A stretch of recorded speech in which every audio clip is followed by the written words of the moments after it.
kadar dari kalium, mineral kalium itu di bagian anterior lensa lebih tinggi dibandingkan dengan anterior. Nah, sedangkan natrium itu yang bagian belakang atau bagian posterior di daerah vitreous yang lebih besar, ya. Nah, pada saat terjadi kekeruhan lensa, lensa berubah menjadi keruh, itulah yang namanya kita katakan katarak, ya.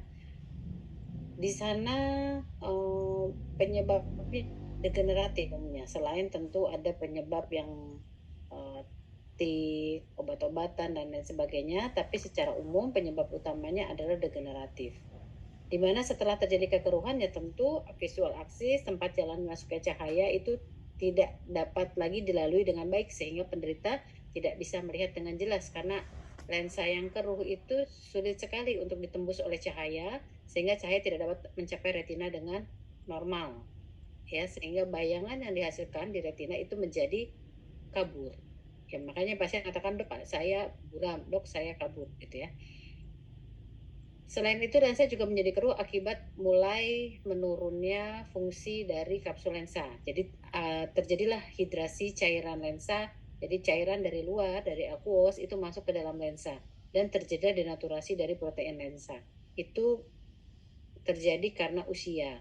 Jadi memang kapsulnya yang menurun secara fungsi, ya. Selain itu apalagi sih yang dapat menyebabkan katarak? Ada faktor-faktor resiko yaitu sinar ultraviolet sehingga kerusakan pada protein lensa juga dipicu oleh sinar ultraviolet. Kemudian radikal bebas.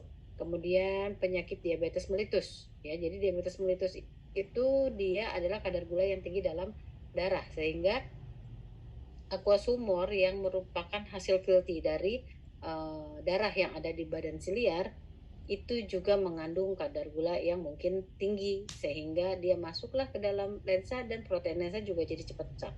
Selain itu radikal bebas dari rokok, kemudian alkohol, obat-obatan steroid, dan tekanan bola mata yang tinggi juga bisa membuat rusaknya si kapsul lensa ini lebih awal. Dan juga kekurangan protein sehingga protein lensa yang dibentuk juga tidak bagus, ya. Ini adalah klasifikasi katarak, di mana klasifikasi itu katarak kongenital 0 sampai 1 tahun, juvenile 1 sampai 30 tahun, presenile itu 30 sampai 50 tahun, dan senilis itu lebih dari 50 tahun. Penyebab utama tadi saya sudah jelaskan bahwa degeneratif adalah penyebab yang paling besar, ya.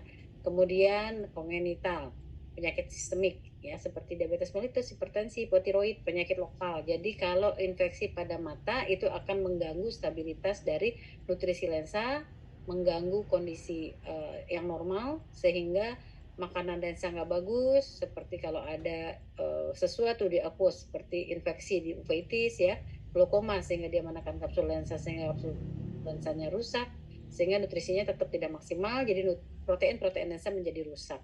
Traumatika juga sama, bisa menyebabkan protein-protein lensa juga cepat terpecah, ya, jadi dia ada kerusakan. Kemudian bahan toksik, keracunan obat-obat tertentu juga bisa menyebabkan katarak. Klasifikasinya berdasarkan usia, kognitif, juvenile, presenile, dan senile, sedangkan satu lagi empat. Jadi bisa komplikata dari penyakit baik mata ataupun sistemik dan juga traumatik. Nah, ini bentuk dari katarak itu macam-macam posisinya, ya. Ada yang di depan, ada yang subkapsularis anterior, subkapsularis posterior, ada posterior polaris, ada nuklearis, ada lamellar, ada anterior kortikal, ya. Jadi macam-macam. Coronary, peripheral, kortikal juga ada. Nah, ini mungkin yang atas skematik, yang bawah hasil dari foto slit lamp, ya. Ini ada posisinya sama, ya, lensanya posisinya seperti ini. Ini dengan OCT biasanya, ya, foto dari anterior segment, ya, dari menggunakan suatu alat khusus. Dimana ini yang keruh namanya di perifernya, jadi di daerah sini, ya, ini keruh. Nah, kemudian kalau yang ini nuklearis dan ini subkapsularis posterior, jadi di bagian posterior yang keruh, ya. Nah, katarak sendiri itu dia adalah proses karena usia, sehingga serat lensa atau protein lensa itu mengalami degeneratif, kemudian usianya biasanya dibilang senilis itu adalah lebih dari 50 tahun. Bisa karena didapat UV juga menyebabkan dia adalah radikal bebas ya untuk lensa. Kemudian diet yang terlalu rendah untuk protein, vitamin E dan vitamin C. Jadi dia karena diet sehingga dia kekurangan protein, kekurangan vitamin E dan vitamin C. Yang merupakan vitamin E dan vitamin C itu adalah antioksidan yang dibutuhkan untuk menghadapi proses degeneratif atau lisisnya protein lensa ya. Kemudian akibat dehidrasi juga bisa dan akibat merokok juga bisa. Nah, patofisiologinya sebenarnya kompleks sekali. Yang pasti lensa itu disebabkan oleh faktor-faktor yang tadi disebutkan. Ada banyak faktor risiko tadi ya. Itu dapat menyebabkan interaksi yang kompleks sehingga logis untuk lensa ini terganggu gitu ya. Jadi lensa yang udah tua dia akan tambah tebal dan tambah berat karena tadi proses pembentukan lamel-lamel lensa itu terus berjalan mulai dari usia muda sampai tua. Sampai tua itu tidak berhenti. Jadi ya tentu dia akan sangat padat gitu ya. Nah, karena padatnya sehingga dia menjadi tidak lentur atau akomodasinya berkurang. Nah, karena nukleusnya itu di tengah, ya dia nih paling keras, namanya sklerosis nuklear. Itu biasanya terbentuklah katarak nuklearis ya. Kemudian tadi karena usia juga terjadilah perubahan epitel lensa yang tadi saya terangkan. Sehingga pengurangan dari densitas sel epitel lensa ini akan menambah sel-sel lensa yang itu jadi nggak bagus gitu ya. Kan jadi dari kapsul itu epitel terbentuk akhirnya lamel-lamel yang baru. Nah ini karena udah jelek kapsulnya, epitel yang terbentuk juga nggak bagus, jadi jelek hasil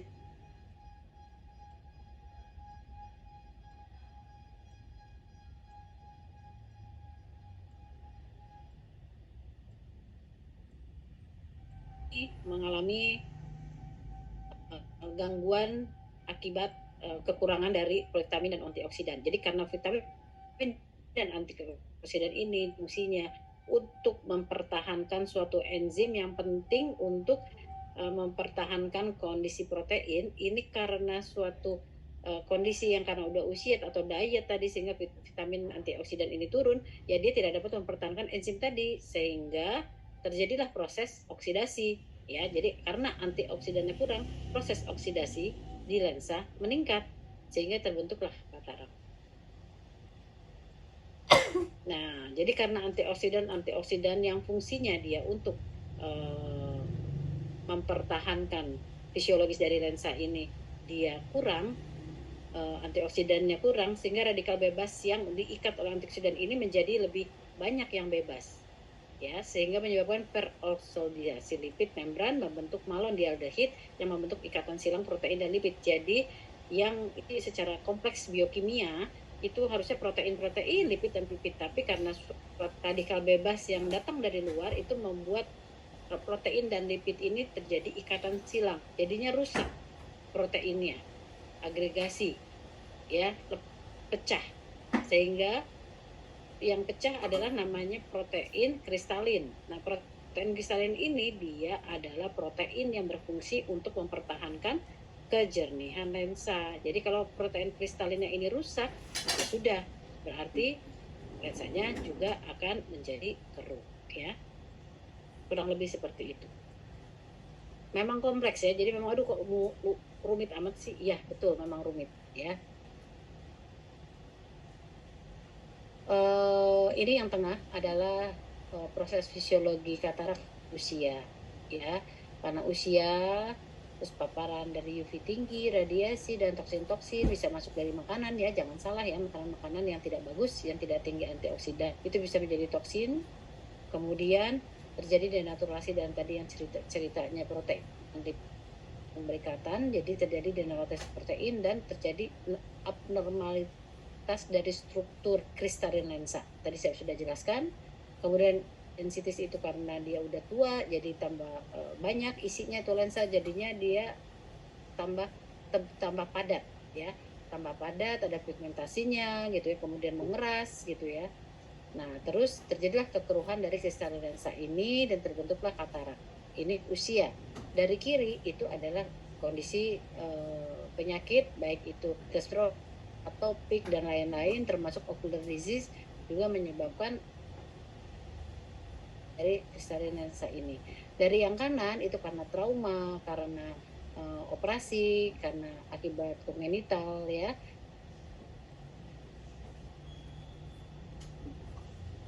Itu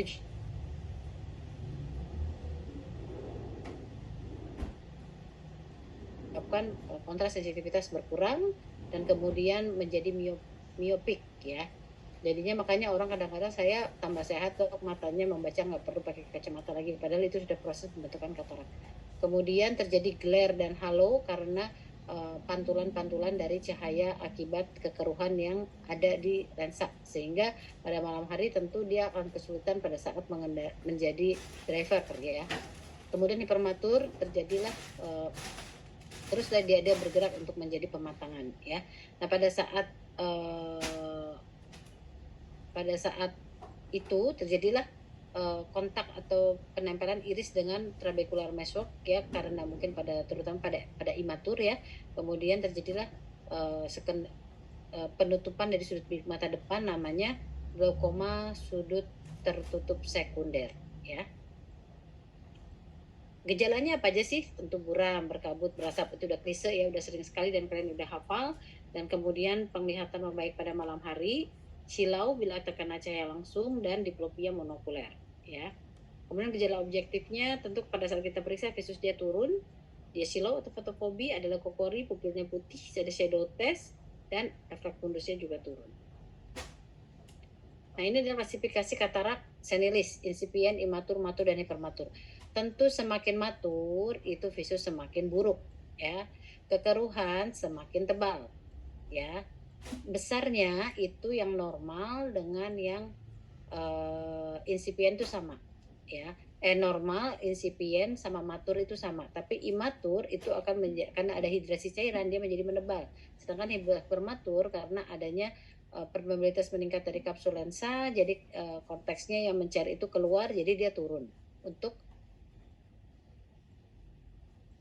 jumlah besar dan jumlah cairan itu sama ya. Kemudian iris pada saat insipient nggak ada masalah, pada saat matur nggak ada masalah, justru pada imatur dia terdorong ke depan sehingga terjadi glaukoma sekunder. Sedangkan pada hipermatur karena lensanya sudah kempes ya, sudah tidak, cairannya sudah keluar dari lensa, itu menjadi tremulans ya. Tremulans itu pada saat berkedip dia bergerak apa namanya kayak tremor gitu ya irisnya ya, karena belakangnya kosong. Nah COA-nya itu dia pada insipient dan matur dia normal, sedangkan pada imatur dia dangkal, hipermatur dia dalam. Sudut COA tadi tentu karena penebalan dari lensa, pada saat imatur dia sempit, sedangkan pada saat hipermatur dia lebar. Shadow test yang positif itu imatur, dengan hipermatur itu pseudo positif. Refleks fundus dia biasanya pada saat matur dan hipermatur sudah sulit dinilai ya. Penyulitnya tentu pada saat stadium imatur itu ada glaukoma sekunder, sedangkan pada saat hipermatur itu terbentuknya uveitis, glaukoma fakolitik atau glaukoma fakotoksik juga bisa ya. Nah ini kita masuk ke mereview sedikit untuk komplikasinya ya, supaya lebih paham aja. Jadi pada saat normal kondisinya seperti ini, pada saat imatur dia kondisinya menebal, sehingga pada saat menebal ini lensa akan mendorong iris ke depan sehingga COA dangkal dan pangkal iris menutup trabekulum sehingga glaukoma. Pada saat matur dia kembali lagi ke ketebalan awal. Pada saat hipermatur di mana bagian dalamnya ini dia keluar ya, korteksnya mencair kemudian menembus membran menembus kapsul lensa sehingga dia berada di luar korteksnya. Nah, korteks yang di luar ini dia kemudian akan menyumbat sudut bilik mata depan dan itulah namanya glaukoma fakolitik. Nah, sedangkan karena ada sel-sel ini di COA sehingga datanglah sel-sel radang itu sehingga terjadilah uveitis ya. Jadi uveitis itu membuat sel-sel radang itu juga lebih banyak dan menyumbat trabecular meshwork sehingga terjadilah glaukoma fakotoksik ya. Nah ini katarak macamnya ada katarak komplikata, trauma, toksik, metabolik ya. Sesuai namanya, tata laksananya semuanya pasti operasi. Ya, tinggal kita kalau etiologinya dia karena glaukoma turunkan dulu, etiologinya karena trauma tenangkan dulu matanya dari hal-hal yang lain selain katarak, kemudian juga karena uveitisnya sembuhkan dulu gitu ya. Nah, itu jadi tentu faktor-faktor resikonya kita tenangkan dulu, kemudian kita lakukan operasi dengan indikasi satu, visus turun. Kedua, sangat mengganggu penglihatan, bisa diplopia, bisa silau. Ya, dia sudah mengganggu aktivitas sehari-hari, dok. Saya nggak bisa nyebrang lagi, dok, sendiri sekarang karena saya takut. Nah, gitu ya. Terus kataraknya menjadi komplikasi glaukoma, itu juga indikasi untuk melakukan operasi. Nah, jenis operasinya ada 4, satu ECCE, ICCE, 6, dan fakoemulsifikasi. Nah, ini ICCE itu sekapsul-kapsul lensanya diangkat ya.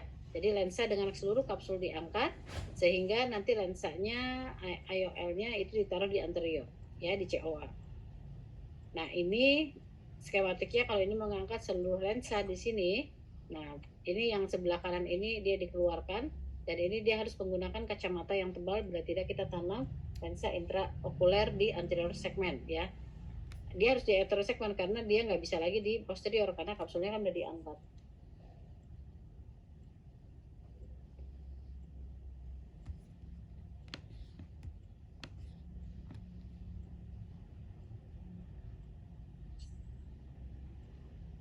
Bentar ya.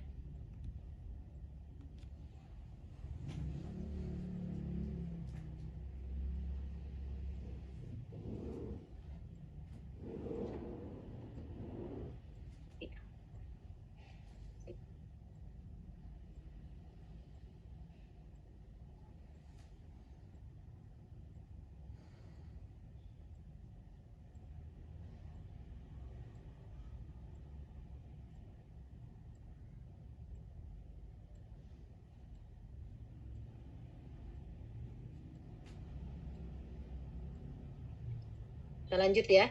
Jadi ini kalau apa namanya ICCE, jadi seluruhnya diangkat ya, sekapsul-kapsul lensa diangkat.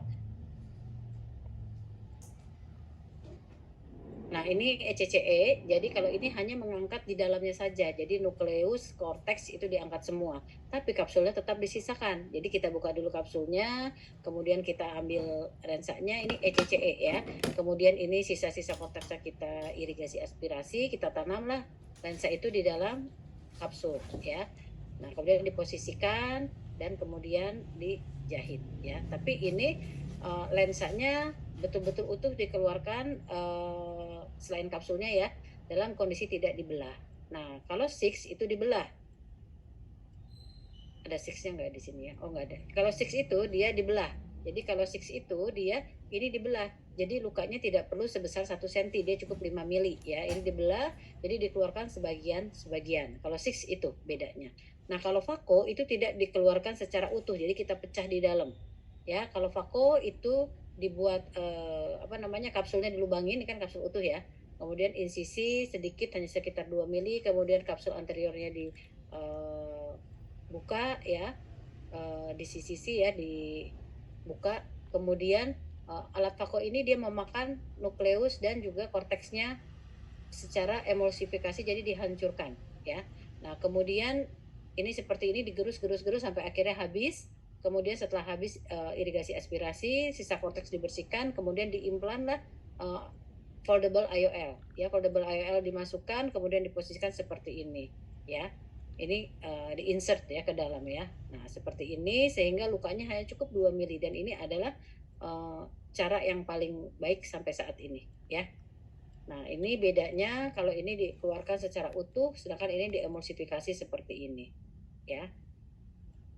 Nah, kalau misalnya ECCE itu dia harus ada jahitan minimal 3 sampai 5. Nah, sedangkan kalau Vako itu tidak perlu jahitan sehingga tidak menyebabkan astigmatisme, penyembuhan karena lukanya lebih kecil, penyembuhan lebih cepat ya. Jadi visus itu 1 hari bisa 6/6 kalau memang nggak ada komplikasi ya. Nah, ini jenis-jenis lensa. Ini adalah anterior segment lensa. Yang ini dia juga untuk anterior segment ya semuanya. Apa namanya? Yang ini anterior segment yang C Oh, yang C sudah posterior segmen ya. Jadi anterior segmen juga ada yang seperti ini ya, cuman berbeda kakinya itu di sini tumpul. Yang ini posterior dan ini juga posterior. Yang anterior segmen ini iris flow yang dijepit nanti ada gambarnya dan ini taruh di anterior, ini kakinya untuk menstabilkan ya.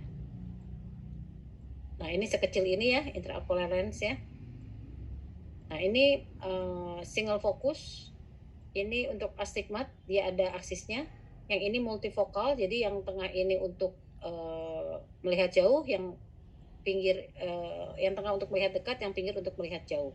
Nah, kemudian ini adalah kaki-kaki yang dapat membentuk sudut ya. Jadi dia bisa maju mundur, diharapkan bisa melakukan akomodasi ya.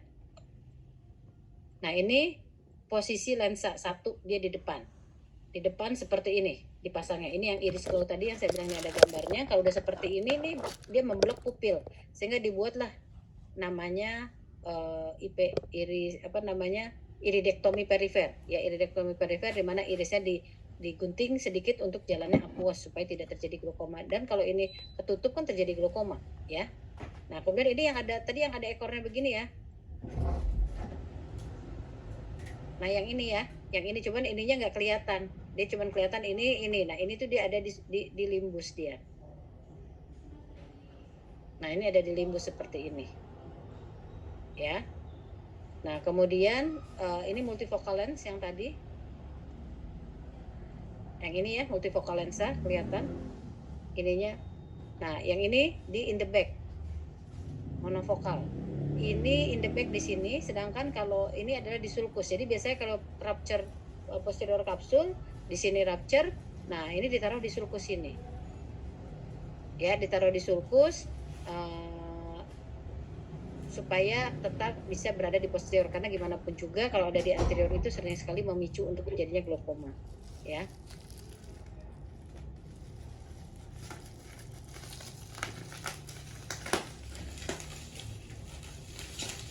Nah, ini adalah torik ya, torik IOL di mana nih ada aksesnya untuk silinder semua. Nah, ini single piece multipiece itu, jadi maksudnya kalau single piece itu dia optik dan haptik. Ini haptik, ini optik, itu sama. Sedangkan kalau multipiece itu dia berbeda. Yang ini haptiknya dari mana, yang ini bentuknya beda lagi. Jadi ada sambungannya ya. Nah, ini yang tadi akomodasi lens ya, jadi dia bisa maju mundur maju mundur. Ini yang tadi bentuk kakinya aja yang berbeda. Nah, ini special design yang tadi. Ini untuk sulcus posterior chamber ya. Nah, ini adalah namanya katarak sekunder atau PCO. PCO itu posterior kapsul ossifikasi atau kekeruhan kapsul posterior setelah operasi katarak. Itu biasanya bisa terjadi lagi tapi agak lama ya.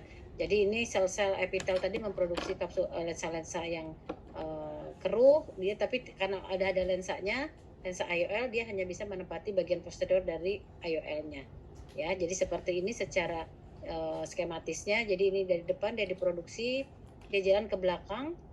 Nah, di belakang dia akan berkumpul seperti ini. Nah, kayak begini kan jadinya keruh ya, sehingga biasanya setelah seperti ini kita harus melakukan inject laser. Nah, ini yang belum di inject, ini yang sudah di YAG laser ya, di YAG laser sehingga bagian dari pupilnya terang ya. Saya kira cukup ya.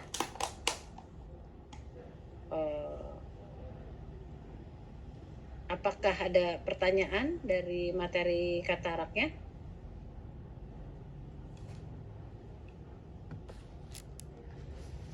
Bagaimana?